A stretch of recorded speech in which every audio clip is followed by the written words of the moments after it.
George Galloway has repeated his calls for the resignation of Scottish First Minister Nicola Sturgeon as an inquiry into the handling of harassment complaints against her predecessor Alex Salmond descended further into chaos. Ms. Sturgeon is under growing pressure to explain why the Scottish Parliament redacted swaths of Mr. Salmond's written evidence 16 hours after it was published on its official website. In his evidence, Mr. Salmond alleged Ms. Sturgeon had broken the ministerial code and also named people he claims were involved in a malicious and concerted attempt to remove him from public life. St. The decision to redact the evidence was condemned by former MP George Galloway, who is a fierce critic of Ms. Sturgeon's SNP and its bid for Scottish independence. Mr. Galloway tweeted, "I urge all decent supporters of independence to join the rest of us in demanding this, #Resign Sturgeon." Another critic tweeted, "All done in plain sight as well, which is sinister enough in itself. She will have the gall to put it down to an oversight, you wait and see." Another said, "This is so outrageous. It's beyond anything we've ever witnessed in politics in UK."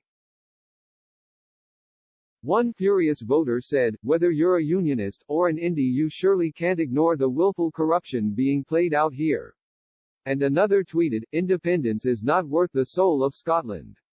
Scottish Labour MSP Neil Findlay called for a cabinet minister to appear urgently to answer questions about a crisis of credibility over the saga, and Mr. Salmond's lawyers have demanded legal justification for the decision and warned it had jeopardised his planned appearance before a Holyrood committee tomorrow.